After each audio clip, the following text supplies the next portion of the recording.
Muy buenas tardes, muy buenos días, 11:11, mira, 11:11 de la mañana de este martes 3 de junio del año 2025.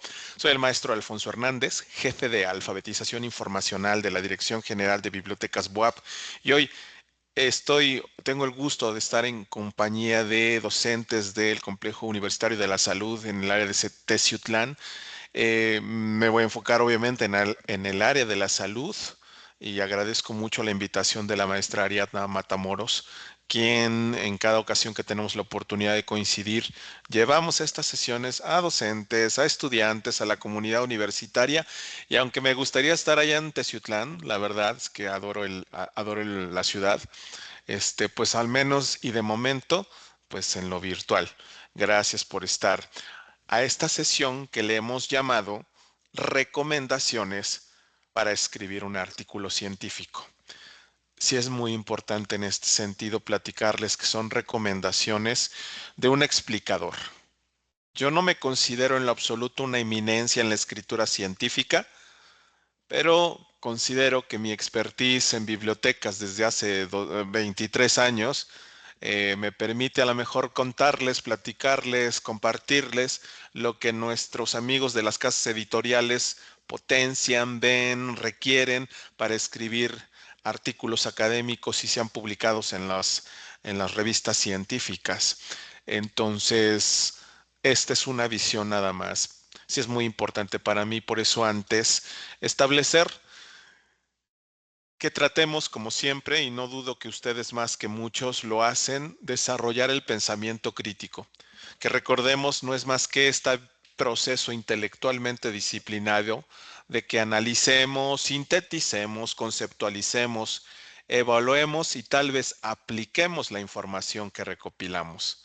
Esta información que nos llega pues a través de lo que vemos, lo que vivimos, lo que reflexionamos, lo que pensamos, o ahorita alguien que a lo mejor no tengo el gusto de conocernos y a lo mejor nunca nos conocemos, te va a platicar algo, te va a comunicar algo. Y tú sabrás si después de hacer este proceso intelectualmente disciplinado, me tomas como guía, como una creencia, como una acción o toma de acción, o también se vale decir, nah, nada de lo que me dijo Alfonso Hernández me sirve, lo desecho, lo dejo pasar. Ojalá que no. Ojalá que algunas de las cosas que hoy te platique te sean muy útiles, ¿vale? Pero sí, esta es una perspectiva como tal. Y ahora sí, enfocándonos en nuestro tema, el tema de la redacción científica, habría que ponerle atención a esta definición que hace McKerrop, donde dice que es el resultado de una mente clara que aborda un problema claramente formulado y llega a conclusiones claramente enunciadas. Me gusta mucho esta definición porque hay una palabra clave y yo estoy seguro que ya la sabes, ¿verdad? Claridad. La redacción científica sirve para dar claridad. Mi primera recomendación es que en la medida de lo posible tratemos de ser claros. Sí, es cierto, para escribir un artículo científico tuvimos que estudiar por años, si no es que hasta por décadas. Es cierto. Y eso nos ha hecho tener a lo mejor pues una cultura, un lenguaje, una cantidad de palabras que muchos no conocen, pero lo ideal es tratar de darle claridad al lector. Por más que queramos utilizar esa jerga súper técnica y científica, sí lo ideal es tratar de que en una redacción un chico de prepa nos entienda lo mismo que un emérito doctorante en ciencias de la salud. ¿De acuerdo? Mi primera recomendación y solamente una perspectiva es que tratemos en la medida de ser claros en lo que escribimos. Y ya pasándonos a la parte del artículo científico, ¿qué es un artículo científico? Es un informe escrito y publicado que va a describir resultados originales. Sí es muy importante. Puedes escribir lo que quieras, pero debería de estar publicado para que se pueda considerar ya como un artículo científico. Además que los resultados pues sí tengan algún grado, cierto grado de originalidad. Porque ojo, uno a veces piensa que debemos de investigar sobre lo que nadie en el mundo ha investigado. No sé si estoy de acuerdo con eso. Yo creo que podemos investigar de lo que mucha gente está investigando, pero nuestros resultados con que sean originales, que tengan una perspectiva, un enfoque teórico, con eso es más que suficiente para que se considere un buen artículo científico, ¿no? ¿Cuánta gente ha escrito del COVID a partir del 2021, ¿no? Y, y sin embargo, puede haber artículos que son mucho más interesantes que otros porque los resultados son más originales que los otros. Su objetivo es defender o replicar una teoría. Mm, replicar, porque esa parte pareciera que no, pareciera que todo lo que está escrito es como piedra, ¿no? Escrito sobre piedra. Si lo dijo Pérez en los años 40, pues hoy todavía es verdad. No lo sé. No se decía en los 50 que las mujeres no tenían que opinar de política. ¿No se decía? ¿No se decía en los 80 que pues que el SIDA era una enfermedad de homosexuales? Y se decía con cierta conciencia, ¿verdad? Entonces, las teorías también están para replicarse. Y sí, en la parte de la medicina creo que es más delicado esa parte de la réplica y de la... En ciencias sociales es fácil replicar. En el caso de las ciencias médicas entiendo que si vas a replicar una teoría existente, pues debes de tener completa seguridad al respecto. Pero seguramente ustedes de muy niños, como yo, nos decían cosas como la sal te hace daño o toma mucha agua y estarás sano o cuidado con el azúcar, para que no te dé diabetes y entonces evitabas nada más los heladitos, aunque le dabas con todo al cóctel de frutas con mielecita y granola, ¿verdad? Es decir, las teorías, también están para replicarse o defenderse, por supuesto. Y recuerden que esto va a contribuir al avance del conocimiento. Si tú contribuyes al avance del conocimiento con esta defensa o esta réplica de teoría que escribiste y publicaste, estás creando ciencia, estás publicando un artículo científico. Pasemos a entender el artículo científico a partir de sus componentes y sobre sus componentes me voy a permitir darte algunas recomendaciones. ¿Te parece? Por ejemplo, el título. El título de un artículo científico debería de contener, en la medida de lo posible, el campo de estudio, la variable, los aspectos que investiga y la población. Es decir, el mismo título por sí solo ya te está explicando qué es, ¿vale? Se recomienda una extensión máxima de 15 palabras. Oye, Alfonso, mi título tiene 17 palabras. ¿Se las quito? Para que te haga caso. No, recuerden que estas son recomendaciones, pero si requieres 17, 18, 20 palabras para decirnos todo lo que estás investigando, adelante. Claro, un título de un artículo científico que tenga 6 palabras se siente escueto. Entonces, un rango entre 12 y 15 palabras con un más menos 2, yo te diría, ¿no? Básicamente, una extensión máxima de 15, aunque podría ser hasta 17, pero es un promedio. Que sea atractivo, interesante, objetivo, es muy importante ese sentido, que sea atractivo. Entonces, hay que tener mucho cuidado porque no por hacerlo atractivo, hagamos que nuestro título más bien parezca un eslogan publicitario. No, no, no, que sea atractivo por lo que investigas, no por lo que dice, ¿no? No por las palabras garigolescas que le pongas. Y sobre todo que sea objetivo, muy claro y muy definido. Por ejemplo, te traigo algunos ejemplos. Mira, efectividad de un programa comunitario de acompañamiento en la adherencia terapéutica para adultos mayores con polifarmacia. Bueno, el campo de estudio, por supuesto, es acompañamiento en la salud, ¿no? La variable es la efectividad del programa comunitario. Lo que investiga es la adherencia terapéutica de adultos mayores y la población son adultos mayores con polifarmacia. Uno más. Impacto de la telemedicina en el seguimiento de enfermedades respiratorias crónicas en comunidades rurales de Chiapas. Campo de estudio, pues obviamente la telemedicina o la medicina a distancia. Los aspectos que investiga es el impacto en el seguimiento de enfermedades. La población, pues son las comunidades rurales en Chiapas. Espero que se vaya entendiendo y ahí me dirán en el chat. El siguiente, relación entre inseguridad alimentaria y desnutrición infantil en municipios de alta marginación del estado de Guerrero. Bueno, aquí el campo de estudio pues es igual, nutrición básicamente. Nutrición o salud enfocada en nutrición. La variable es la relación entre la inseguridad alimentaria y la desnutrición infantil. La población, por supuesto que son los municipios de alta marginación en el estado de Guerrero. Bueno, ustedes no lo ven por acá, pero pues yo estoy acá recibiendo muchas notificaciones, pero tengo que estar pendiente de ambas cosas. Bien, espero que se haya entendido entonces. Lo importante que es el propio título y que el título nos dice muchas cosas que posteriormente atraen, invitan a los lectores a continuar con nuestro artículo. Sobre la parte autoral, los autores, es muy recomendable mencionar su afiliación institucional.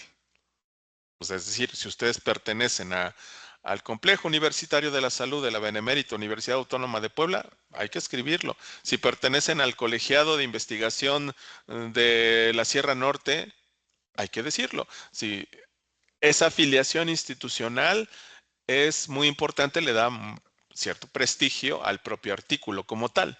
Si lo consideran, hay que integrar el correo electrónico al menos del investigador principal. Lo ideal a lo mejor es que tuvieran todos los correos, pero por lo menos el del investigador principal sí que esté incluido. ¿A qué me refiero? Normalmente como investigadores no hacemos un artículo como el llanero solitario, ¿no? O sea, no en solitario, lo hacemos normalmente en equipo. Maestra Ana, ¿cómo estás? Te veo conectada por ahí, maestra Ana Olivier, ¿cómo estás? Un abrazo. Entonces, lo más probable es que sea un equipo de trabajo liderado por una persona. Bueno, pues el correo electrónico de esa persona que lidera el equipo, sí hay que sí hay que colocarlo. También recomendamos que coloques el ORS ID, el Open Research Contributor, ¿no?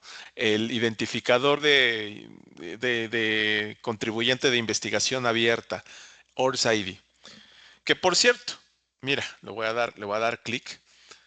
El ORS ID lo obtienes en orsid.org, ¿no? orsid.org. Y pues, por ejemplo, acá está mi ORS ID.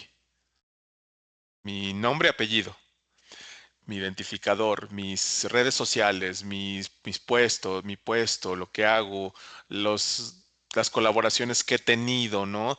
O los artículos que se han publicado o lo que fuera. Y entonces eso, pues te va a ayudar a identificarte ante la comunidad de investigación. La verdad es que es relativamente sencillo sacar un ORS ID. Simplemente llegas y en la parte superior derecha, le das a Sign In Register y pues lo único que hay que hacer es comenzar pues con un nombre, apellido, correo electrónico. Siguiente paso pues son datos personales, siguiente paso pues son publicaciones o empleo y de alguna manera te vas registrando para obtener un número de 16 dígitos que te va a permitir identificarte ante la comunidad de investigación. Entonces también se recomienda ponerlo. Acá les traigo un ejemplo de del área autoral en un artículo científico, donde alcanzamos a ver la afiliación de cada uno de los autores, ¿no? Xiaorong Ya de la Universidad Wilfrid Laurier de Escuela Lazaridis, ¿no?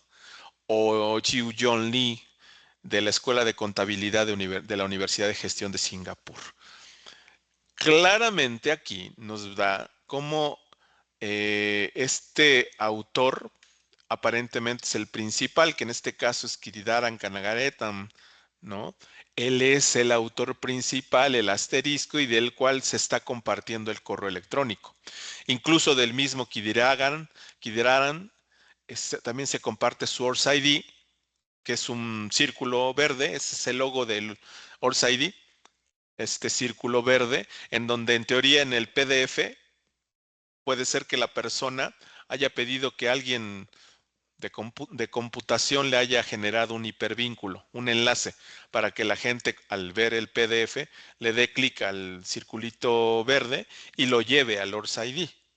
Entonces, es una buena manera de pues, presentarte ante tu lector, decir quiénes son, quién es el principal, con quién te puedes poner en contacto, porque no cabe duda que la investigación te permite colaboración continua.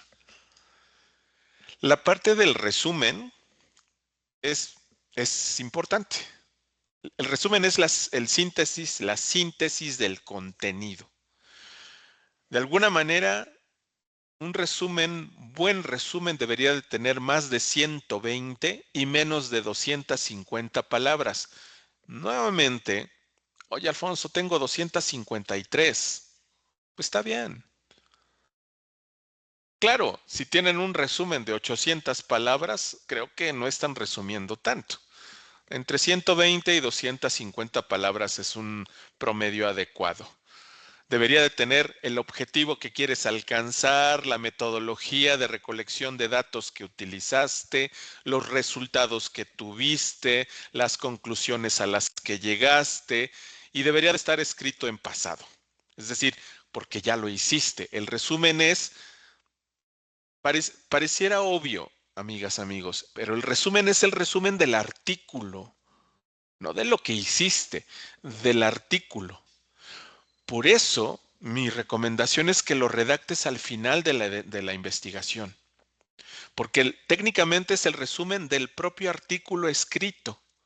Así que una recomendación es que nos olvidemos del resumen, hagamos y redactemos el artículo. Por supuesto, ya hicimos la investigación y ahora vamos a redactar todas esas partes. Y una vez que tengamos el artículo científico redactado, lo imprimimos y empezamos a subrayar los objetivos, la metodología, resultados, conclusiones, para entonces sí hacer un resumen del artículo, ¿vale?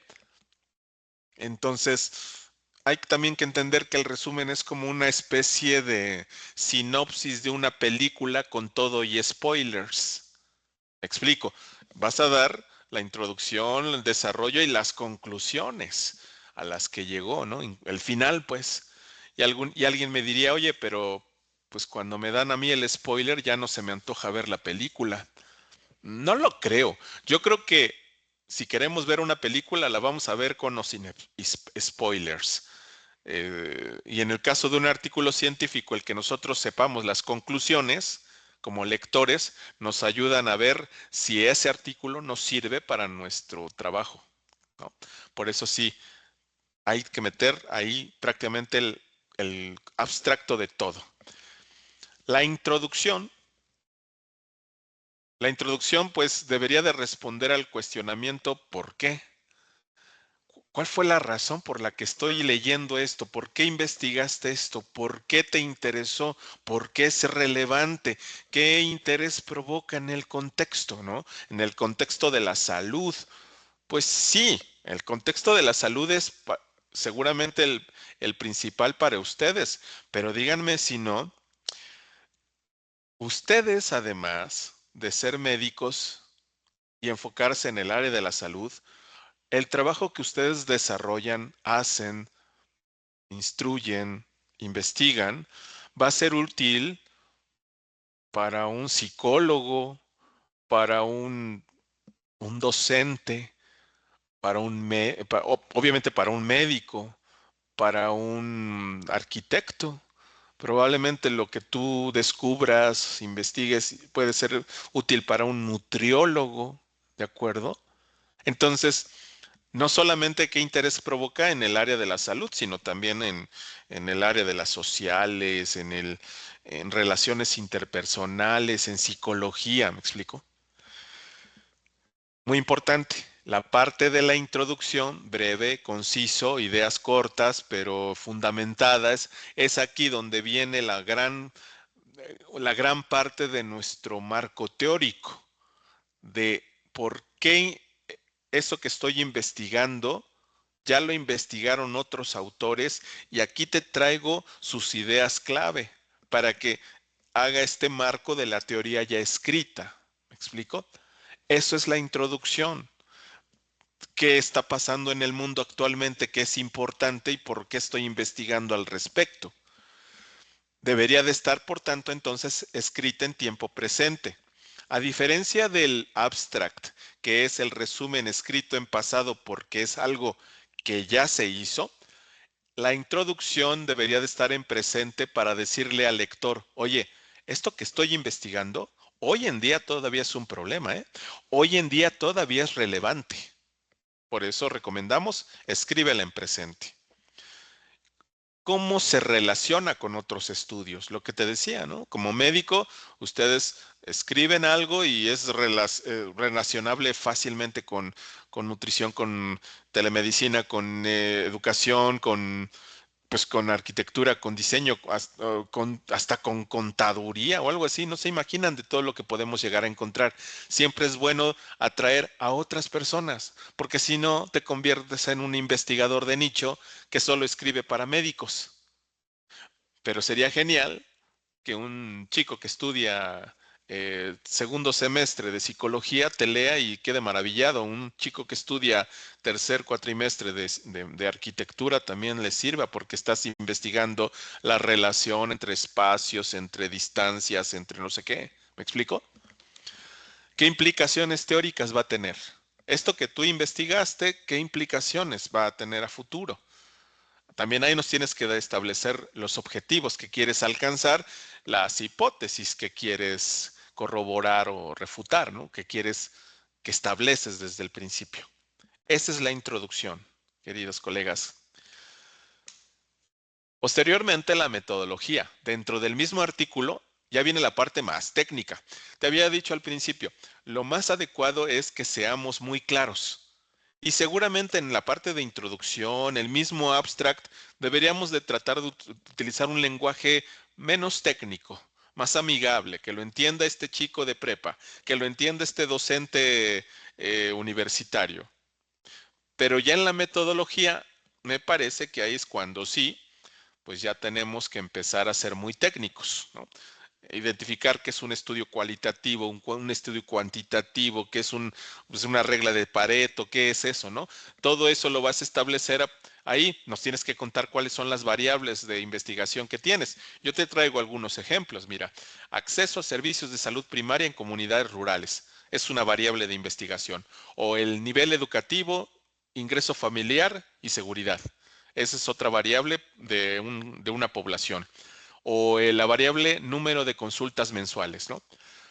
Cuéntanos esa variable, si esa variable es cuantitativa, cualitativa, ¿me explico? Y de alguna manera eso viene en la parte de metodología. También nos cuentas quiénes son tus participantes, es decir, la población de estudio. Yo te traigo ejemplos. Adultos con diabetes en zonas periurbanas marginadas o comunidades indígenas rarámuris o pacientes con EPOC. Esos son, pueden ser tu población de estudio. Nos cuentas también ahí en la parte de la metodología cómo recolectaste la información. ¿Cómo hiciste? ¿Qué hiciste? ¿Hiciste prácticas clínicas, investigación en laboratorio? ¿Saliste a la calle a preguntarle a la gente?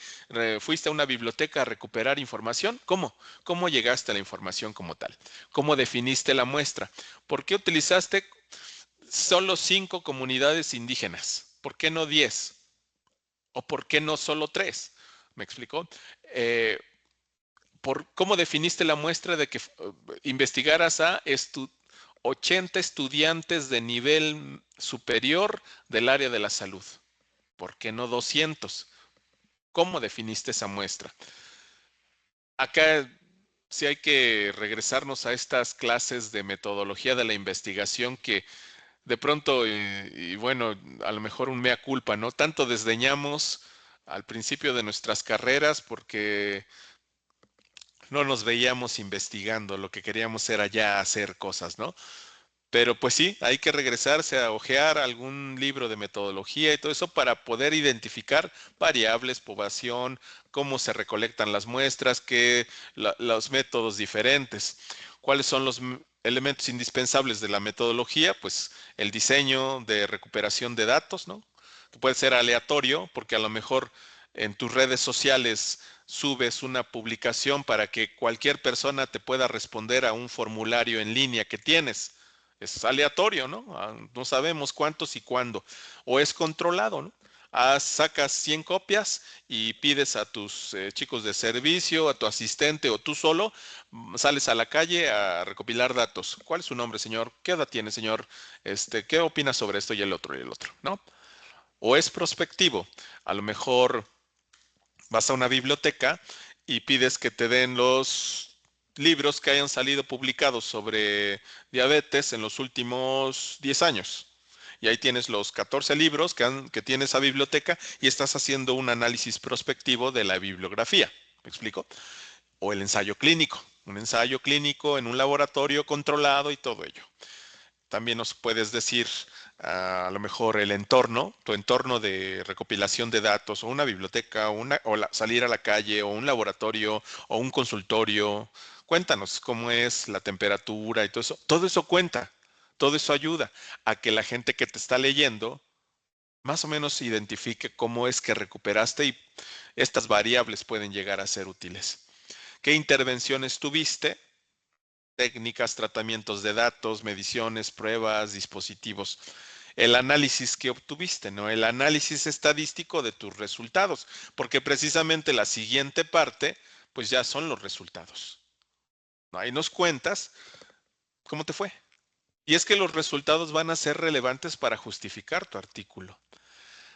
Y seguramente lo han hecho, y vuelvo a mencionarme, pero cuando estoy buscando bibliografía para alguna investigación, un marco teórico, mm, como siempre andamos con el tiempo apresurado, pues la verdad es que hago un peinado una búsqueda inicial, comienzo a ver si el título me atrae, le doy clic y si me interesa, abro el PDF o me voy en el HTML a los resultados.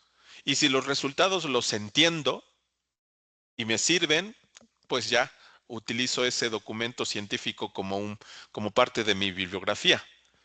Entonces, imagínense, por eso va a ser importante que utilices tablas, figuras, para que el que te lea, así de manera muy superficial, con esa tabla bien explicadita, bien estructurada, pues le va a ayudar a que diga, órale, a este sí le entiendo porque veo bien la parte gráfica. Eso va a ayudar muchísimo.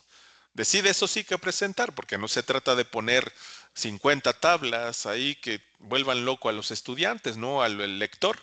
Tal vez con 3, 4 tablas es más que suficiente, pero muy bien definidas y decididas qué es lo que quieres presentar. Objetivos. Por supuesto que ser objetivo. Ser objetivo. Nada de yo tengo otros datos, nada de que 10% fue un éxito total, no sé, ser bien objetivo en el sentido de los datos. Por eso es muy importante ser sencillo en el diseño de la tabla. La tablita tendría que ser muy simple, líneas, tipografía Arial, Times. Les traigo ejemplos, miren como esto. Así la tabla, que sea sencilla de llevar. Por ejemplo, esta gráfica 2, rango de asistencia de escolar en nativos e inmigrantes tejanos de los 6 a los 20 por región de la década de 1850 a 1900. Y vemos 3 regiones, el sur, el centro y el oeste de Texas. En el sur de Texas, los 50, es donde más rango de asistencia escolar tenían? 19 y 22, tanto inmigrantes como nativos. De hecho, en el oeste de Texas o no había o no se medía, ¿no? Vemos que no hay nada.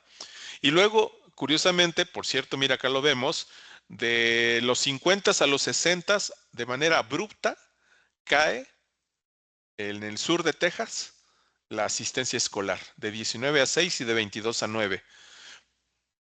Y se ve claramente aquí que probablemente quienes recuperaron a esos probables estudiantes, pues fueron el sur o el centro de, perdón, el oeste o el centro de Texas, que ya tienen 21 y 23. Y luego hay una caída también de 21 a casi 2 y de 23 a casi 8. Esto es fácil de entender para identificar. Esto es una tabla sencilla, básica, pero efectiva para darnos cuenta de cómo por área se han movido, en este caso, el rango de asistencia escolar. ¿Vale? Pasando a la discusión o conclusiones.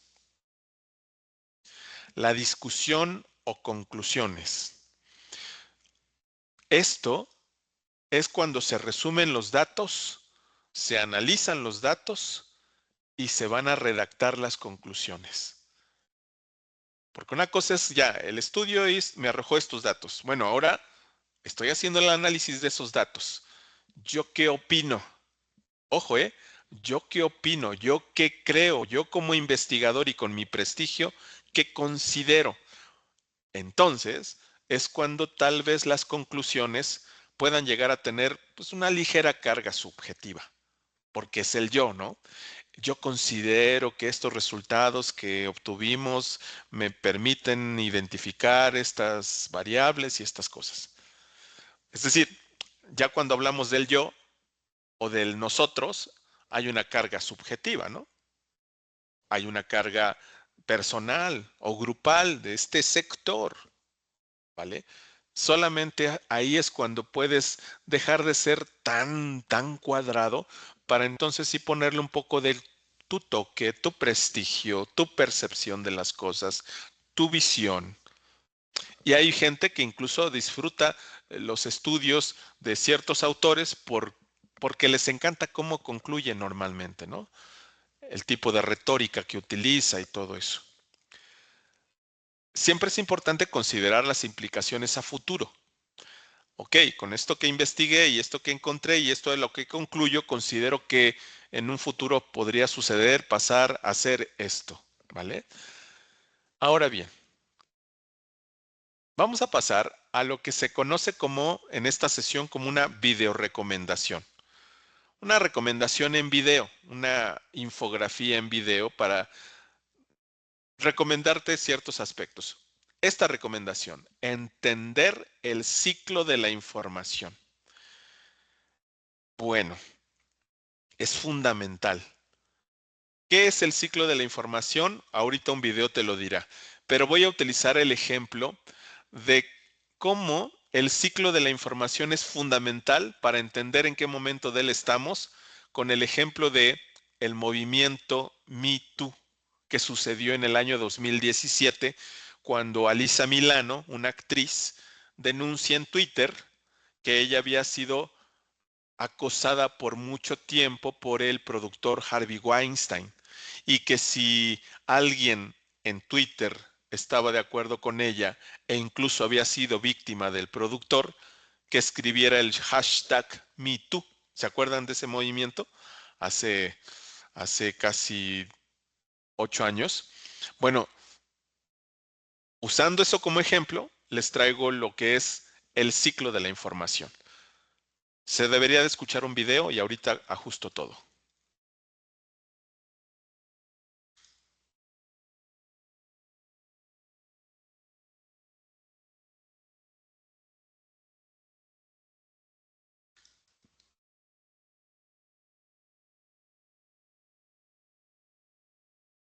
Entendiendo el ciclo de la información. Imaginemos que para nuestra clase utilizamos recursos escolares como artículos académicos, libros impresos y electrónicos, con tal de abordar el rol de las redes sociales cuando el movimiento Me Too comenzó denunciando la agresión y el acoso sexual. Utilizamos Google Search y aunque apenas el movimiento comenzó en el 2017, ya encontramos más de 23 millones de resultados. Esto puede ser emocionante y acudimos a nuestra biblioteca digital para buscar con la misma frase y nos percatamos que solo contamos con poco más de unos centenares de opciones. Por ello, es muy importante comprender el funcionamiento del ciclo de información para no llevarnos estas sorpresas. Lo primero que debemos considerar es qué tipo de información necesitamos y en qué formato. El ciclo de la información es una sucesión de la cobertura mediática de algún evento de interés público, lo que significa que la información se encontrará disponible en diferentes formatos en los siguientes días, semanas, meses y años después de sucedido tal evento. En ese 15 de octubre de 2017, las redes sociales estallaron y eventualmente la noticia fue cubierta en internet, televisión y la radio. Era el momento para entender quién, qué, por qué y dónde sucedió. Al siguiente día, observamos la información publicada en periódicos y reportajes más profundos que nos detallaban los hechos mientras nos proveían de más información sobre el evento. Posteriormente, las revistas cubrían las secuelas y el impacto social y cultural mientras nos detallaban con mayor análisis aquello que ya había pasado. Como te das cuenta, estos formatos tienen audiencias muy generales y tardan entre 6 meses y un año para que la comunidad académica los arrope y comience a escribir sobre ellos. Los artículos académicos proveen de un extenso estudio del evento y proporcionan sustento a sus argumentos a través de investigación empírica y teórica. Estos artículos serán revisados por pares, lo que implica que su credibilidad y precisión van a ser observadas por comunidades académicas. Eventualmente, al paso de los años, comenzamos a observar publicaciones escolares o libros que profundicen sobre el tema. En ese mismo periodo, de ser necesario, se comienzan a hacer disponibles cambios en políticas públicas, legislación y análisis estadísticos. El ciclo de la información nos demuestra cómo la investigación es constante. La creación de la información como un proceso evidencia que el formato, objetivo y la distribución son consecuencia de otros formatos que le precedieron. Así que cuando busques información para soportar tu investigación, recuerda cuándo ocurrió el evento, qué tipo de información se encuentra disponible y qué formatos soportan tu investigación de manera adecuada. Muchas gracias.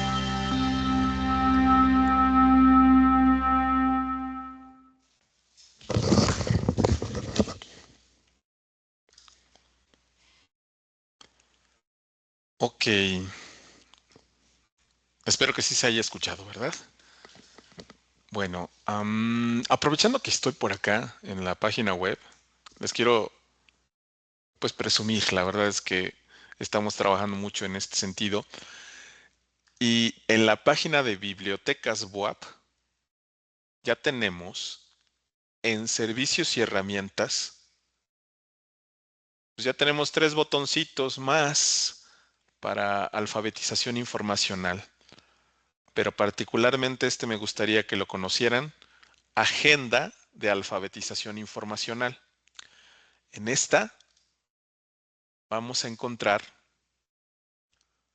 esta posibilidad de que en tiempo real, ahorita estamos en este martes 3 de junio, y la gente podría entrar a ver esta sesión. Pero miren, aquí también el día jueves que vamos a tener una capacitación, cualquiera podría entrar. Incluso de semanas anteriores, las capacitaciones, que no han sido muchas, hemos tenido ciertas semanas ya de descanso, pero ustedes pueden incluso entrar a ver el video de la sesión grabada, así como seguramente en su momento van a ver el de ustedes cuando ya esté el video, y la próxima semana y así, las sesiones que vamos ya agendando. Entonces, pues ahí está una oportunidad de entrar a capacitaciones, aunque nadie te haya invitado, éntrale. Vale, pues entonces Los invitamos a utilizar, repito, servicios y herramientas, agenda de alfabetización informacional. Continuemos. Esta recomendación, elegir adecuadamente el tema de investigación. Como que pareciera muy obvia, ¿no? Esa recomendación, es más, pues dirían, wow, ¿no? Descubriste el hilo negro, Alfonso. Pero, siendo honesto, muchas veces terminamos investigando temas que no queríamos o que no le supimos darle enfoque. Y es que hay que hacerse ciertas preguntas que van a ser relevantes antes de elegir un tema. Preguntas como, ¿mi tema va a contribuir al conocimiento? ¿O nada más lo quiero investigar porque está facilito o porque está de moda? No, ¿va a contribuir al conocimiento? ¿O mi tema ha recibido alguna cobertura mínima en revistas académicas? Es lo que les comentaba hace un ratito. No se trata de investigar sobre lo que nadie ha investigado. Se trata de investigar lo que ya ha recibido cobertura mínima en revistas, pero con un enfoque diferente, con un enfoque muy original. Y esta creo que es muy importante. ¿Tengo suficiente interés por investigar sobre el tema? Tú tienes que tener el interés como si te quisieras, voy a hacer la analogía, como si el tema fuera tu prometido o prometida, ¿no? Y quieres vivir, quieres casarte con él, con ella, porque vas a dormir, soñar, despertar, comer, desayunar con ese tema a un lado tuyo. Así que, como con una pareja, cuando tomas la decisión de casarte, pues lo debes de amar muchísimo, porque te va a conocer en tus peores momentos, tus mejores momentos, lo vas a tener 24/7, ¿vale?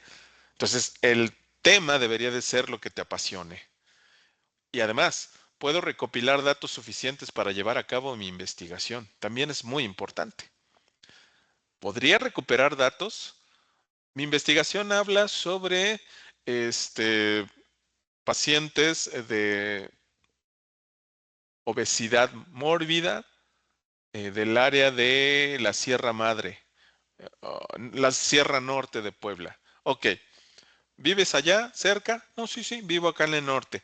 ¿Tienes la oportunidad de investigar a gente? Sí, de hecho, conozco a un bariatra que me va a permitir platicar con sus pacientes.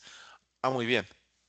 Pero ¿qué tal si quieres investigar algo sobre personas, gente, comunidades que a lo mejor nunca visitas o nunca conoces? Pues a lo mejor no es conveniente utilizarlas a ellas como población de estudio, ¿me explico? Entonces te traigo esta video recomendación, cómo escoger un tema de investigación.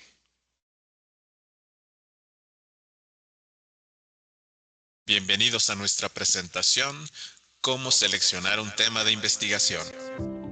La razón por la que es importante tomarse un tiempo para decidir el tema de investigación antes de comenzarlo es que hay una gran cantidad de información en cualquier biblioteca universitaria.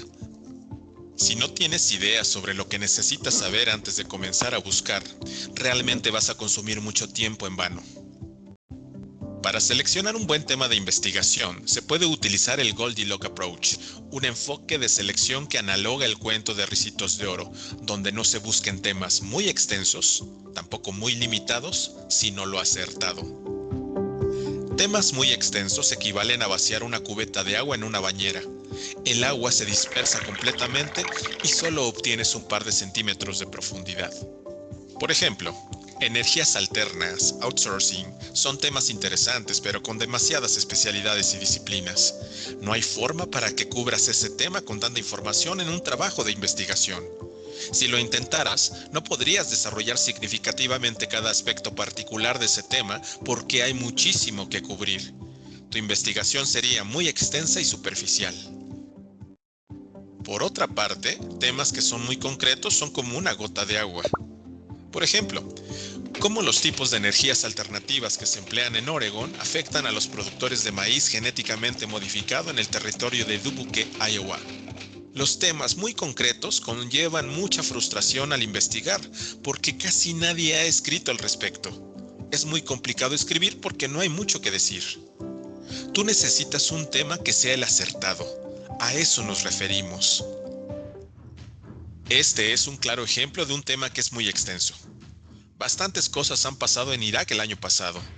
Disturbios civiles, política exterior con países vecinos y Estados Unidos, el clima, muchas cosas han sucedido en Irak para cubrir en una investigación.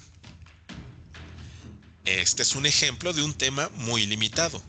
Podrías encontrar las cifras y redactarlas, pero ¿de qué más podrías escribir en el resto del documento?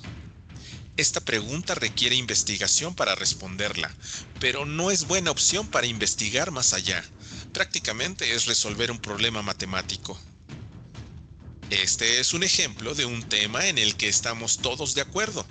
No encontrarías expertos que estarían en contra de la primicia. Otro claro ejemplo de un tema muy limitado, donde realmente no habría diversidad de opiniones sobre el mismo. Busca temas que pudieran ser controversiales, en donde expertos puedan discrepar. Aquí hay una buena propuesta para generar controversia, pero deberás ser muy cauteloso debido a que nadie puede predecir el futuro. Este es un muy buen tema.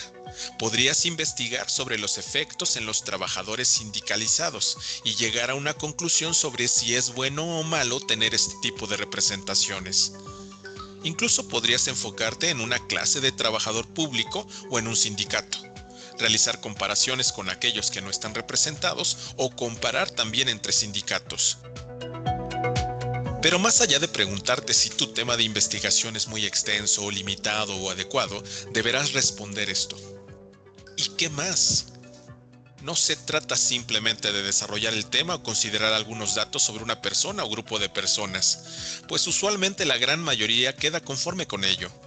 Tú necesitas ir más allá y hacer algo de pensamiento crítico sobre los datos que has encontrado. Así que, ¿cómo podría empezar? Muchos estudiantes comienzan con temas muy extensos.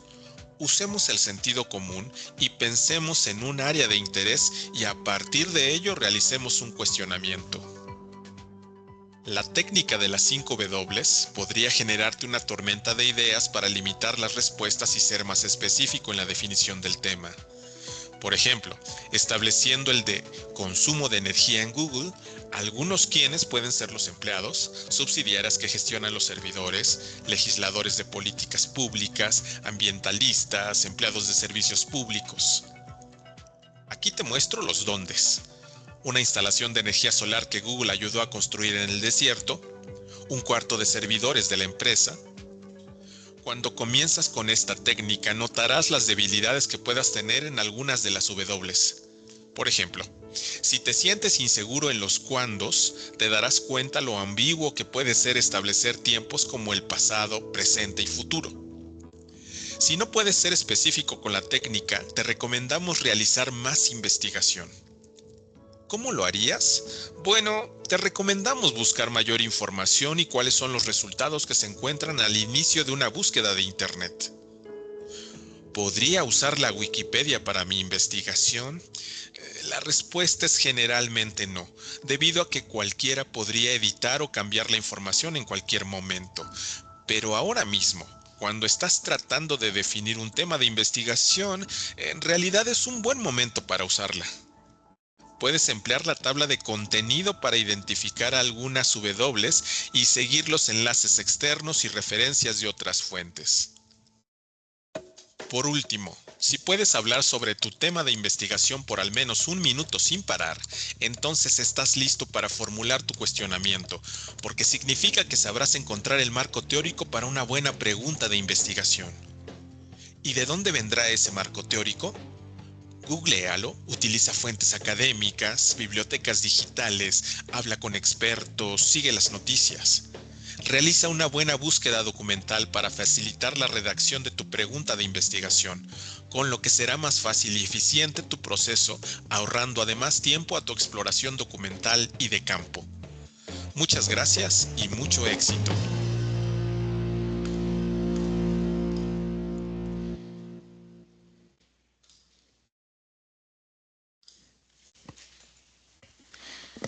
Me gusta la parte en donde digo que Si puedes hablar más de un minuto de tu tema, ahí es. Vuelvo a analogar con la novia, con el novio. Cuando le encontramos todas las virtudes a esa pareja, bueno, ahí es finalmente, ¿no? Todas las virtudes y todo eso. Entonces, sí, hay que tener mucha pasión por lo que vamos a investigar y este es un buen parámetro.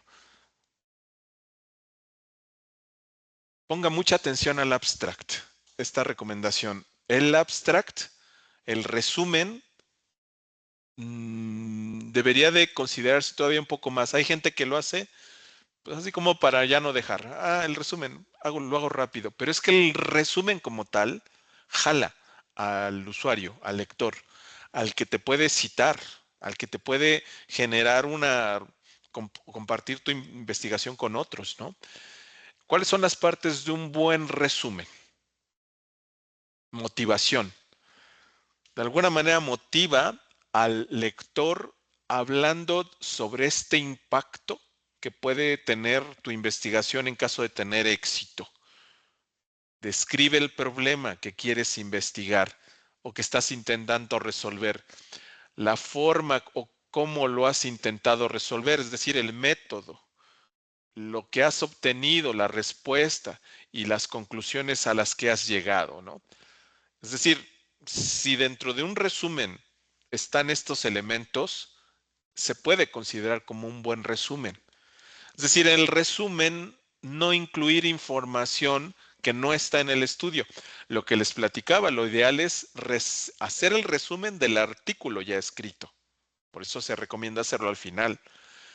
Escribir al principio, comenzar el resumen con lo más relevante de lo que sea.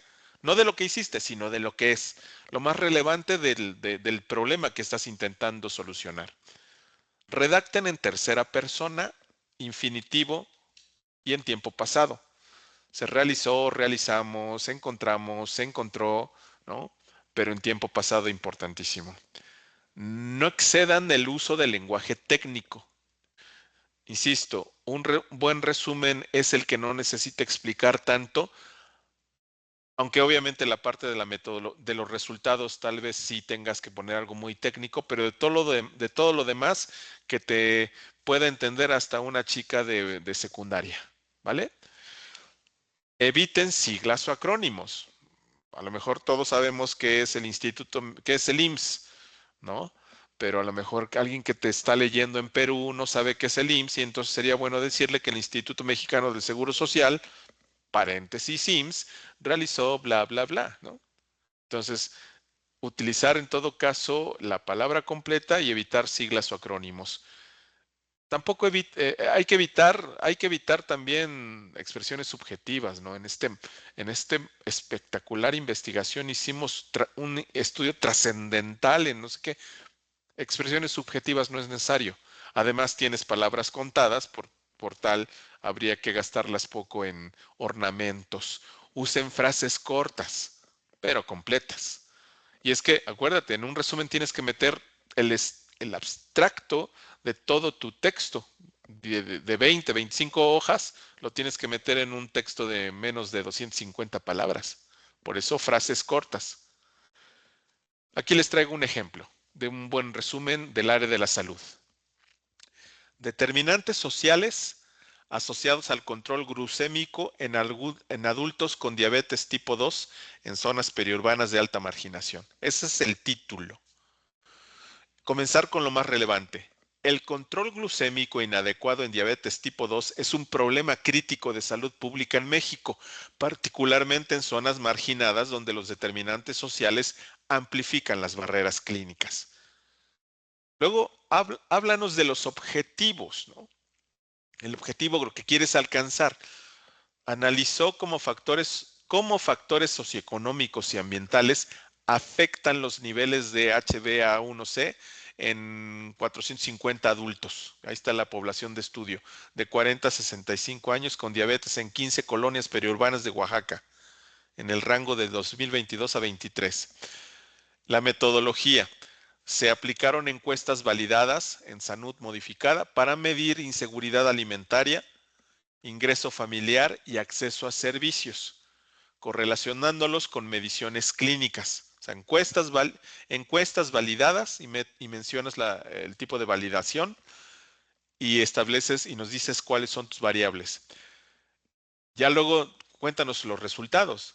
Los resultados mostraron que el 68% de los pacientes presentaba HbA1c menor a 9, donde la meta era mayor a 9, donde la meta era menor a 7, asociándose significativamente con inseguridad alimentaria severa, el rango de 4.2,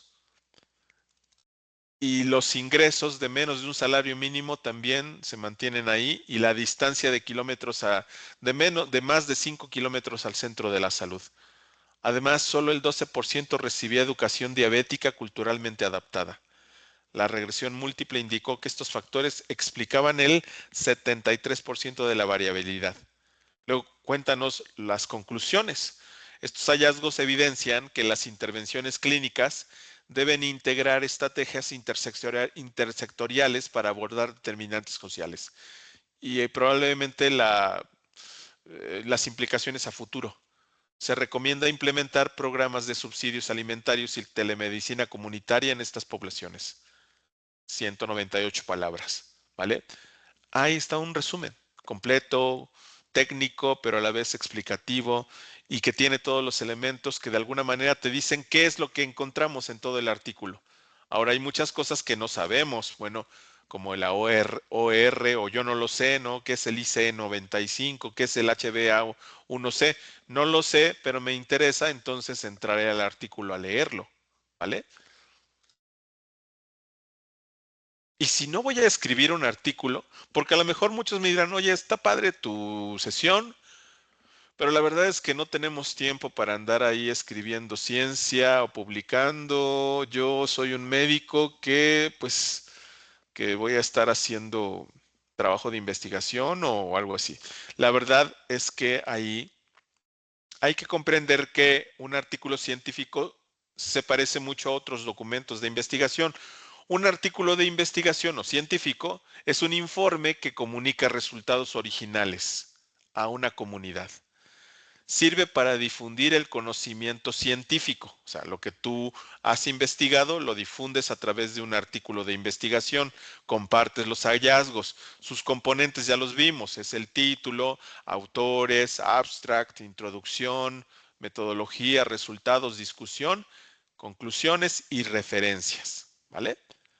Eso es un artículo de investigación, pero si no vas a escribir ningún artículo, es probable que tengas que hacer un estudio de posgrado o tus estudiantes, una tesis de licenciatura, una tesis de doctorado. Bueno, recuerden que una tesis es un trabajo de investigación original también que demuestra competencias académicas. Competencias académicas. Recuerden que una tesis sirve para evidenciar que eres bueno explicando, investigando para explicar, utilizando un documento académico para poder transmitir conocimiento a los demás. Muestra eso en tu tesis. Es un requisito, por supuesto, para obtener un título, demostrar capacidad investigativa. Y los componentes son muy parecidos a los de un artículo, porque también tiene una portada, un índice, sí, pero tiene introducción. Dentro de la introducción también está la parte del marco teórico, la metodología que también la tienes en un artículo, los resultados y las conclusiones que también los tienes en un artículo, las referencias que también están latentes en un artículo y probablemente a lo mejor ahí sí en una tesis agregas anexos, ¿no? Pero como se dan cuenta, una tesis y un artículo de investigación se parecen mucho, así que esta sesión que les sirva incluso si no van a escribir ningún artículo en la vida, ¿no? Yo espero que sí, pero seguramente harán un doctorado o algo así. Bien, recomendación o video recomendación. Considerar la revisión por pares. Cuando escribimos ciencia, no solamente es un gusto personal, profesional de cada uno de nosotros, estamos tratando de contribuir al conocimiento Y siempre hay que considerar la revisión que vamos a tener. Nuestro artículo no se publica porque lo decretemos. Normalmente las revistas científicas tienen un sistema de revisión por pares conocido como peer review, en donde tus pares, o sea, médicos o igual ginecólogos o igual eh, urólogos, no sé, van a poder leer tu artículo, revisar tu artículo e indicarle al editor de la revista si lo publica o no. Por eso hay que considerarlo. Ahora, ¿qué es la revisión por pares? Viene acá la video recomendación.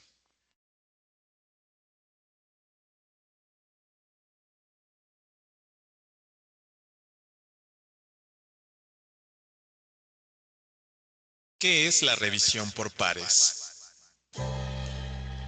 Artículos escolares, académicos, revisados por pares. Seguramente habrás escuchado estos términos utilizados por tus docentes. Pero, ¿qué significan? En realidad, estos términos sirven para describir lo mismo. Artículos de investigación que han sido publicados en journals académicos. Pero, ¿qué es un artículo de investigación y cómo es que llegó a publicarse en esos journals? Primero, el artículo reporta en una investigación el proceso desarrollado y las conclusiones a las que se ha llegado. Después, se escribe teniendo en mente a que la audiencia serían otros investigadores. Y finalmente, para que sea aceptado por la comunidad académica y eventualmente publicado, el artículo deberá pasar por varias pruebas de calidad. La más importante de ellas se conoce como revisión por pares. Podremos entender mucho mejor la revisión por pares si visualizamos como un proceso completo la publicación de artículos académicos. Imaginemos que un investigador tiene la intención de compartir un descubrimiento con la comunidad académica. Para hacerlo, escribe un esbozo describiendo lo que ha descubierto y sube su publicación en un journal académico. Aquí es cuando el artículo deberá pasar su primera prueba. El editor lee el artículo para decidir si se ajusta correctamente a la orientación temática del journal. Si es así, envía copias del mismo artículo a un grupo de expertos para evaluar su calidad en lo que se conoce como revisión por pares. Esta es la segunda y más importante prueba. Estos expertos son los autores pares, dado que trabajan en el mismo campo de estudio y podrán realizar un buen juicio sobre el artículo. Cada uno de ellos evaluarán el artículo respondiendo preguntas para juzgar la calidad e importancia de la investigación. Preguntas como ¿de qué trata esta investigación? ¿Es interesante? ¿Es importante? ¿La metodología es correcta? ¿Las conclusiones son lógicas? ¿Y es original lo que se descubrió? Basados en las respuestas, los revisadores deciden si el artículo es útil para publicarse en el journal y envían recomendaciones al editor si es que aprobaron la publicación o la han rechazado. Incluso si han aprobado la publicación del artículo, usualmente solicitan al autor realizar algunas revisiones. El editor, sin embargo, tiene la última palabra para decidir si es publicado, revisado o rechazado. El rechazo de artículos es un evento común, porque las revistas más prestigiosas son muy selectivas sobre los artículos que publican. Por ello suelen tener altos índices de rechazo. Algunos journals llegan a tener hasta el 90% de los documentos que reciben. Desde el momento que el investigador subió el artículo hasta el día en que se ha publicado, podrían pasar algunos meses e incluso años. Cuando esto sucede, la investigación estará disponible para los suscriptores que normalmente son usuarios de bibliotecas digitales de instituciones educativas que invierten millones de dólares al año para acceder a estas investigaciones. Por cierto, como cualquier sistema establecido, la revisión por pares también es blanco de críticas. Por ello, la academia sigue buscando las formas para mejorarlo. Así que ya lo sabes, si necesitas información relevante y actualizada, no hay nada mejor que los artículos de investigación que se publican en journals académicos. El proceso de revisión por pares te lo puede garantizar. Muchas gracias y mucho éxito.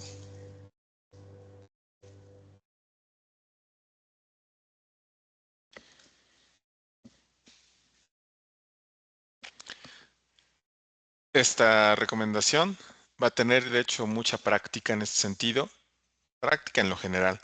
Elegir correctamente el journal para publicar.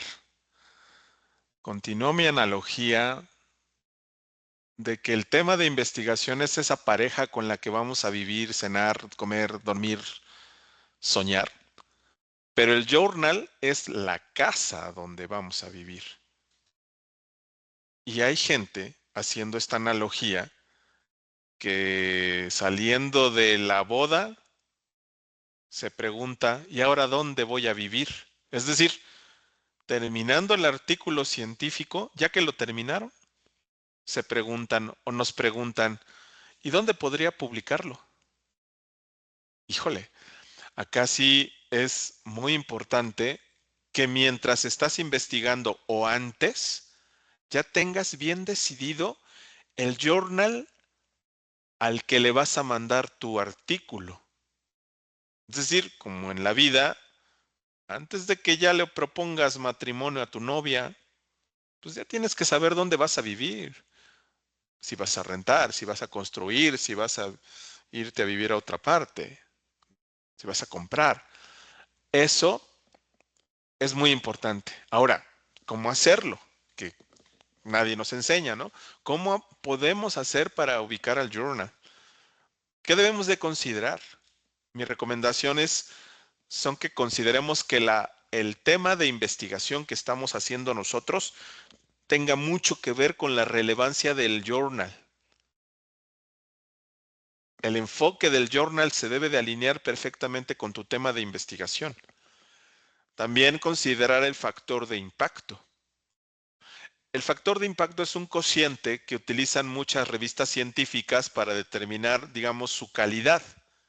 Es un cociente que establece la cantidad de citas dividida entre artículos publicados por el journal, con lo cual te da un promedio de citas por artículo y obviamente a más alto promedio seguramente tiene más impacto ese artículo en la ciencia, lo cual puede ser que en una de esas sea que la casa te va a salir muy cara. Es decir, va a ser muy complicado que te acepten en ese journal.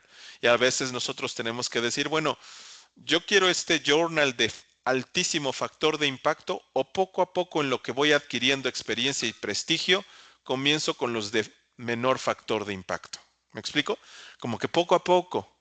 Quiero la casita, apenas una casita que incluso tenga goteras, casi, casi. Ya le voy a ir haciendo poco a poco de tal manera que algún día tenga una residencia con caballerizas, ¿no?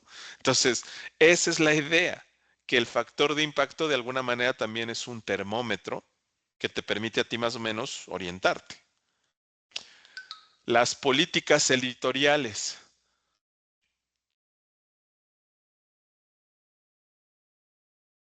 Es decir, en la revista científica va a haber, te van a revisar por pares, te van a hacer revisión por pares, o es una revista científica de Open Access en donde tienes que pagar para que te publiquen.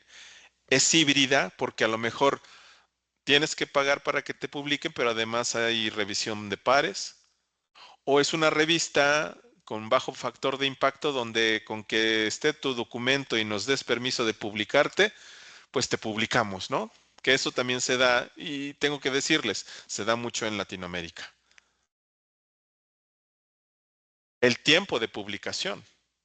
Consideren los plazos, porque también las mismas revistas científicas te van a decir, oye, el tiempo promedio para revisarte, para darte nuestra primera respuesta es de 20 días. O sea, en 20 días te decimos si tu artículo pasa a revisión o no. Tiempo promedio de revisión de artículo, 3 meses. Tiempo promedio después de que te aceptamos, 15 días. Y ya vas haciendo cuentas y dices, bueno, mi artículo va a salir máximo en 6 meses.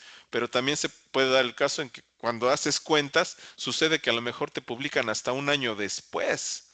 Así que siempre hay que considerar todo eso. ¿Vale? Ahora, ¿cómo le hacemos? ¿Dónde veo todo eso? Bueno, yo les voy a traer aquí varios ejemplos que por cuestión de tiempo, pues esto me puede llevar prácticamente, no sé, 40 minutos, pero no es el caso. Pero sí les voy a decir que con estas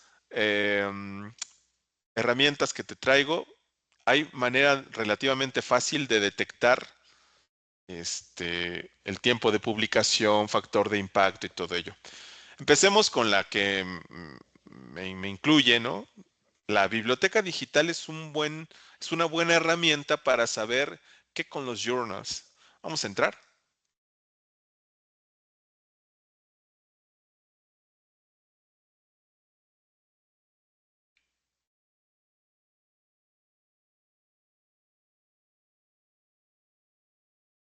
Bueno, biblioteca digital, recordemos que anda por acá. Miren, en la página de internet bibliotecas.boap.mx, vengo y aquí está el botón de biblioteca digital. Entonces, me voy a enfocar, obviamente en este caso del lado izquierdo, en el tipo de recurso. Y entonces ahí le doy a Journals. Journal en tipo de recurso es, obviamente, revista científica, Journals, y a lo mejor no todas me sirven, a mí que estoy estudiando en la área de la salud, pero por ejemplo ahí tienen el American Physiological Society. Y entonces a lo mejor en publicaciones, vamos a seleccionar esta, por ejemplo. Recuerden que son recursos exclusivos de la UAP, así que ustedes se tienen que identificar con su número de trabajador o matrícula de estudiante. Yo me identifico y recuerden, estoy entrando a la APS, la American Physiological Society, en donde supongamos, y ahorita nada más es en lo general, supongamos que yo estoy investigando sobre la clásica, el breast cancer, ¿no? Estoy investigando al respecto y todo ello. Bueno, los 3,473 resultados son los que en el título maneja esta temática. ¿Tú qué puedes hacer? Mi recomendación es que refinen siempre su búsqueda. ¿Cómo? Que no sea en fechas, cualquier fecha.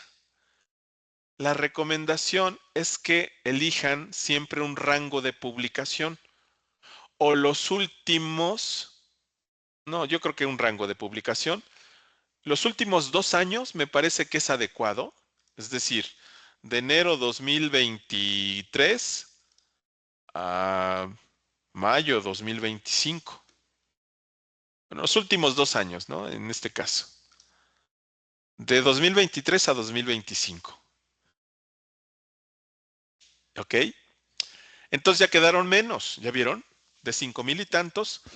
En los últimos 2 años se han publicado 473 artículos. Pero tenemos la enorme ventaja de que estos 473, al ser los más recientes, están publicando en revistas que probablemente hoy en día todavía estén publicando. Por ejemplo, este artículo salió publicado en el Journal Americano de Fisiología y Fisiología Celular, ¿ok? En enero 21, 2025. Este otro artículo, también, el American Journal of Physiology and Cell Physiology. Este otro artículo en el mismo.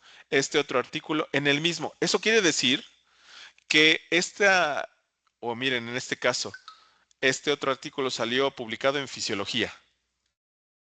Pero por lo que nos damos cuenta, el American Journal of Physiology y Cell Physiology se ve que publica mucho al respecto de cáncer, ¿de acuerdo?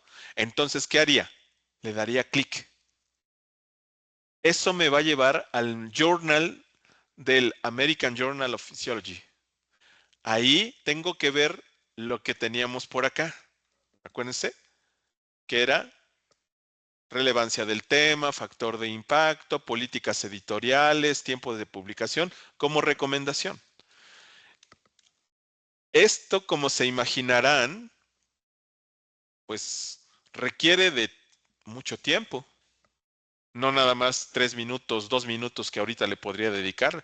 Requiere que a lo mejor pases una hora mínimo por cada journal para ver, acá, ¿y dónde lo encuentro? La verdad es que no hay una regla, amigas, amigos. No hay una regla. No crean que factor de impacto siempre va a estar en la parte superior derecha. No. Cada revista científica utiliza un diseño gráfico diferente, un diseño editorial. ¿Qué hay que hacer? Pues navegar, echarse un clavado al journal, poco a poco irás obteniendo experiencia donde, por ejemplo, en Information, se me ocurre, para autores. Información para autores. Entonces, aquí probablemente esté, miren, ¿por qué publicar en APS? ¿Cómo preparar su manuscrito? El proceso de revisión por pares,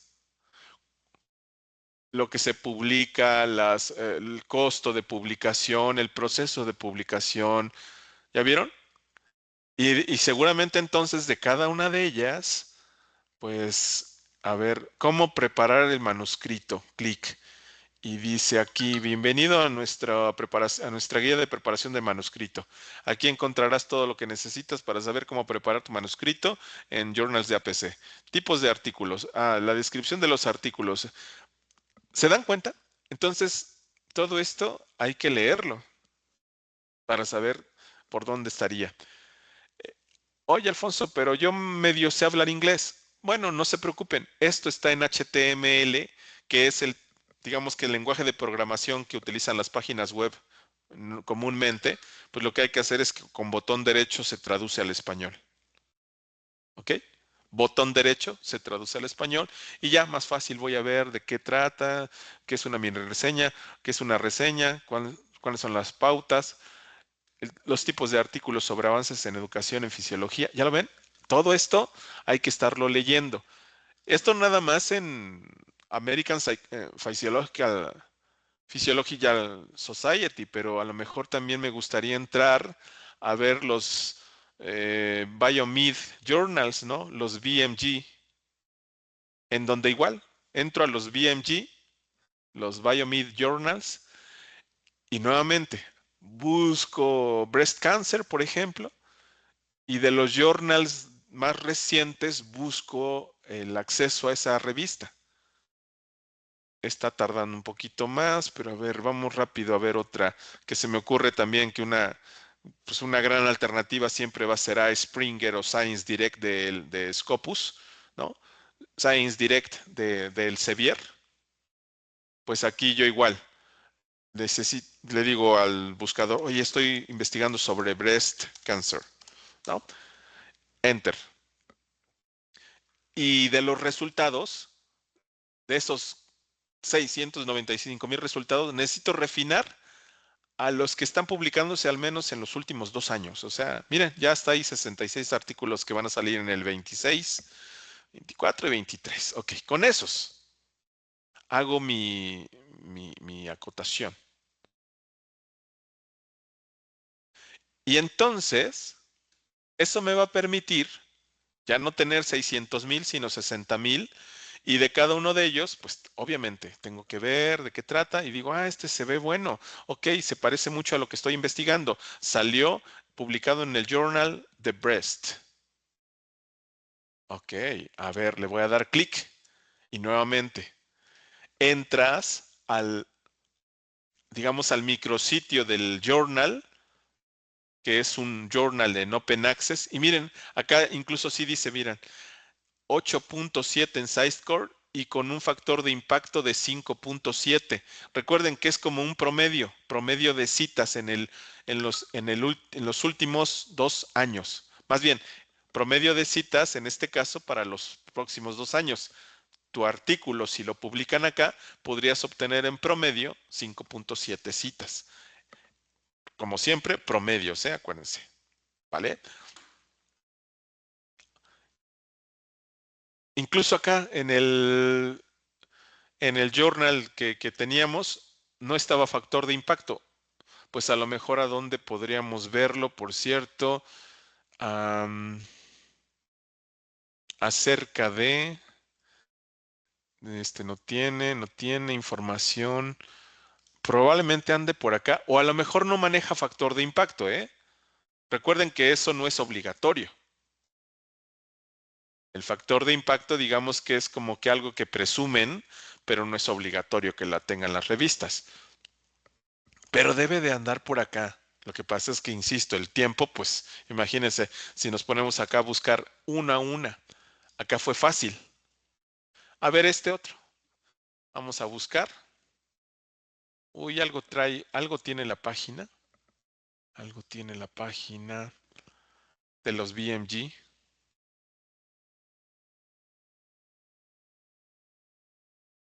Pero, por ejemplo, también Springer es un índice que también puede ser muy útil.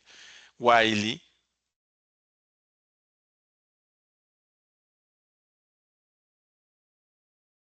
Y eso que hice solo en biblioteca digital, tú lo podrías hacer, por ejemplo, en el Clarivate Master Journal List, en el MJL. Es decir, mira, aquí vas a entrar. Por cierto, en lo que entra, este enlace, que de hecho se los comparto por ahí, y lo van a tener en la grabación, por supuesto. Utli, conocer el journal. Es un archivo. A ver, déjenme ver si está funcionando.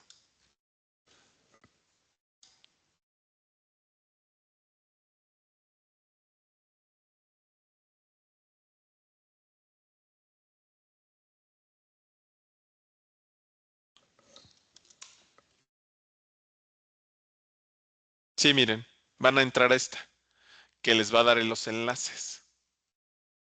Los enlaces a estas herramientas, como yo, para que, por ejemplo, entren al Clarivate, al MGL Clarivate, y vienes, y por ejemplo acá es esta, de Web of Science,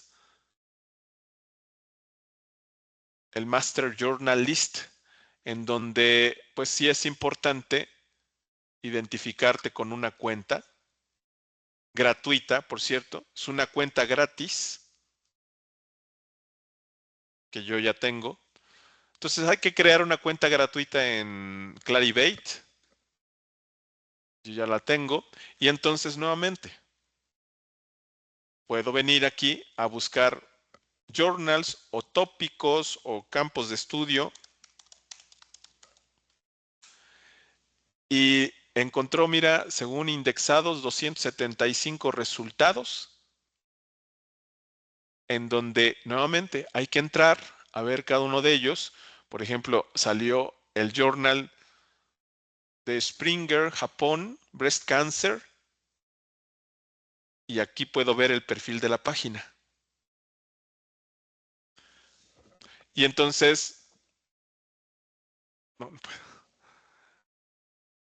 entonces vean, acá tengo el ISSN, la información en lo general, la cobertura, incluso el factor de impacto en 2023, aquí está, en el 22, es decir, 4%, su categoría es oncología, ¿no? Y seguramente, mira, acá está, el website del journal, es decir, el sitio web del journal, y acá está el botón para ir a visitar el sitio y empezar a navegar sobre este journal, el alcance, con las políticas editoriales, consejo editorial, los permisos que das, cómo ponerte en contacto con la revista. Para autores, pues las guías para subir cómo publicar con ellos, lo que cuesta, ¿no? Ahora bien, vean más o menos el APC son casi $4,000. Pero les tengo una extraordinaria noticia que en bibliotecas uso el eslogan y lo van a escuchar muchas veces de mi voz, siempre pensando en ti. Hemos hecho mucho por seguir funcionando como una gran dependencia y hoy les quiero presentar en servicios y herramientas los acuerdos transformativos. ¿Ok?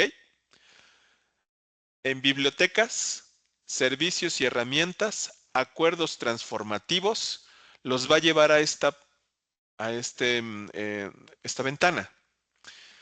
La BOAP, junto con otras empresas, Cambridge, IOP, American Physiological Society, el Xavier Springer, IOP, estas empresas, debido a que tienen una gran relación con bibliotecas BOAP, nos han dado el servicio de una publicación donde de alguna manera es gratuita, sin costo para el investigador ni la institución.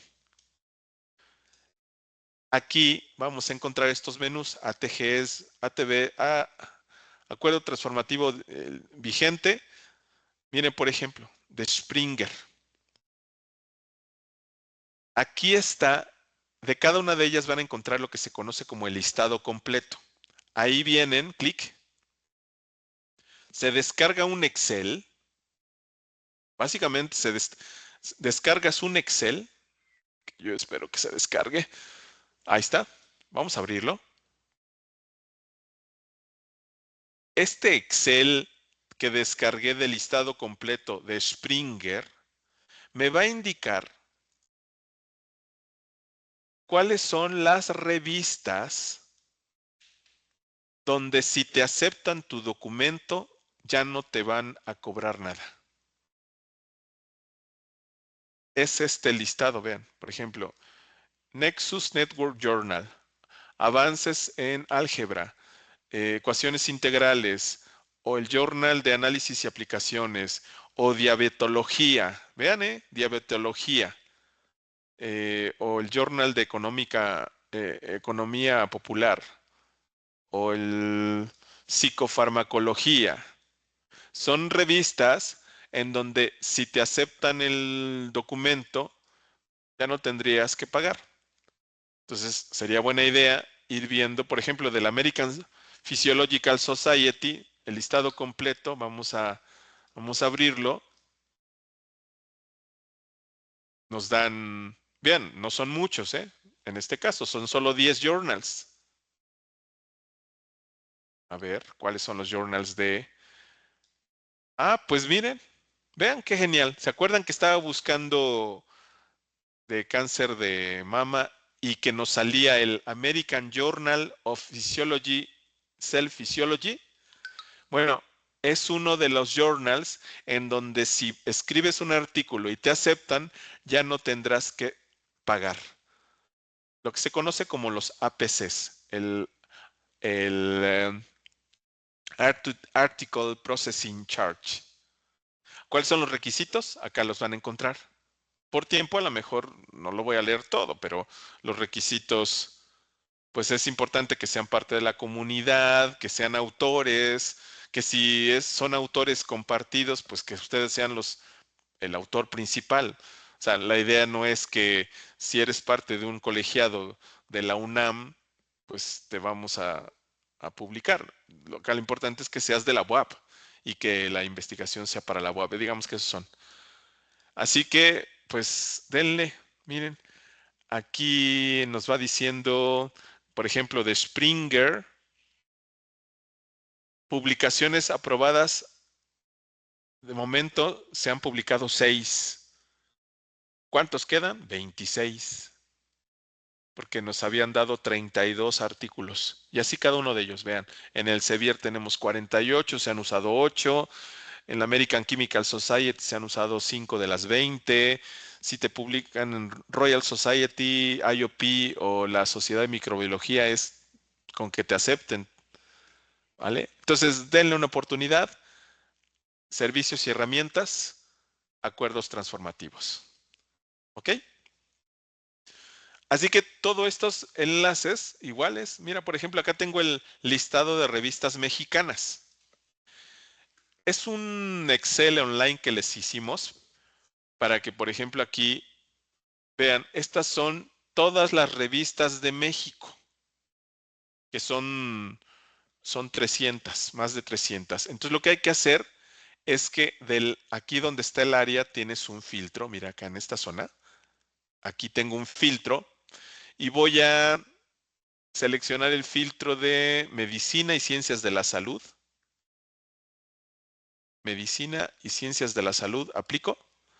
Y ahí están las revistas mexicanas de medicina y ciencias de la salud, como el Colegio Mexicano de Ortopedia y Traumatología, que publica la Acta Ortopédica Mexicana, y el editor es Melchor Iván Escalado Díaz, y aquí está el artículo, aquí está el enlace, miren, del lado derecho. Así que hay que darle clic para entrar. Tal vez está activa. Les tengo que avisar que esto lo obtuvimos con datos del 2021, antes de que se chatarrizara el CONACYT y todo eso, pero no, pues miren ya, el enlace nos está llevando a otras cosas raras. Archivos de Cardiología de México, lo publica el Instituto Nacional de Cardiología, y aquí está el enlace de la revista. A ver, vamos a darle clic con control, y ahí está la revista mexicana de cardiología. Pero vean, el site score es bajísimo, pero bueno, es una métrica que puede ser útil. Aquí está el enlace. Desde el 1 de enero esta revista ha sido transferida a ver, vamos a darle clic. Entonces, yo les acabo de compartir ese enlace. Ahí está el listado lo más reciente fue el 2021, revistas mexicanas, que a veces pues piden también un costo, tienen un costo, pero pues es probablemente el menor. Miren, aquí tienen que registrarse para entrar al archivo, para entrar al journal. ¿Se entiende entonces cómo? Miren, por ejemplo, la Gaceta Mexicana de Oncología, de la Sociedad Mexicana de Oncología. Aquí está el enlace. Con control clic le doy para que se abra y vemos. Ahí está el journal, el Mexican Journal of Oncology. Y ahí está el ISSN y ahí está el número actual. Puedes descargarlo, pero aquí viene el número actual, consejo editorial, cómo te registras, instrucciones para autores, ¿de acuerdo? Entonces, ahí está, cómo preparar el manuscrito, dónde enviarlo. Entonces, estos enlaces les van a llevar a índices. Hay que buscar el tema y de los que salen, pues hay que entrar a conocer el journal, que es mi última recomendación en lo general, y paso más bien en lo particular, y ya me voy con los consejos generales para ir concluyendo nuestra sesión, esperando que haya sido interesante para ustedes. Recuerden, planificar su contenido. Siempre que están haciendo investigación, una recomendación, pareciera boba, pero a veces no lo es, siempre andar cargando una libretita. A ver si aquí tengo la mía. Vean este tamaño. Esta libretita que andas puedes andar cargando en la bolsa, literal. Y que cualquier cosa que suceda y que te sea útil para tu investigación, que traigas para apuntar. Insisto, parece bobo, pero ¿cuántas veces no de pronto, hasta en alguna fiesta, algo así, de pronto se nos ocurre algo y no tenemos ni dónde apuntarlo y se nos olvidó? Y hubiera sido interesante tener algo para apuntar. planificar el contenido en un Excel, en una libretita y todo eso, alfabetizarse. Recuerden que la alfabetidad es la cantidad de conocimiento que se tiene sobre algo, así que ahorita espero haber ayudado o colaborado con eso y que hoy algunos de ustedes que no sabían qué es esto y qué es el otro, pues a lo mejor digan, bueno, no estuvo tan mal. Busquen un título atractivo para su artículo científico, presenten un buen resumen, pidan opiniones a compañeros, amigos, colegas, familiares, también díganle lo que están investigando. Eso ayuda mucho a tener, a salirnos de la burbuja normalmente en la que nos encontramos, ¿no? Que también podamos detectar opiniones de otros, incluso hasta de personas que no nos caen, ¿no? Utilicen gestores de referencia. Mendeley, EndNote, Zotero, les ayudan mucho, pues porque entonces ya no te preocupas por la parte de la ética y la integridad académica con tu bibliografía, sino que ya nada más te dedicas a escribir. Revisar y volver a leer tu artículo. Nunca demos por sentado que ya lo pasé por mi revisión de Word, ya no hay dedazos, ya no hay faltas de ortografía. No, hay que revisar y volver a leer. Denle dos, tres leídas a su artículo. En una de esas también hasta se encuentran con que aquí debería de cambiarle, porque a veces hasta redactamos según nuestro estado de ánimo, ¿verdad? Comprueben la originalidad de sus ideas. Me refiero a que si tienen la oportunidad de gestionar una cuenta de Turnitin, ustedes que son docentes, pues aprovechen la cuenta y comprueben si tu artículo científico va bien en cuanto a originalidad y no estás plagiando sin querer a otras ideas o algo así. Entonces, siempre es importante comprobar la originalidad de lo que escribimos. Soliciten apoyo especializado.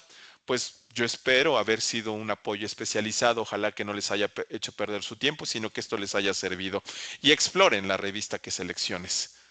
Y bueno, de mi parte, pues te quiero agradecer tu atención, esperando que todo este contenido que ya quedó grabado, pues sea para ti algo sumamente útil de aquí en adelante. Y en una de esas tenemos aquí los próximos SNIS 412 y así, y agradecerles muchísimo su atención. De mi parte, ha sido todo y que tengas un extraordinario martes. Hasta pronto. Bueno.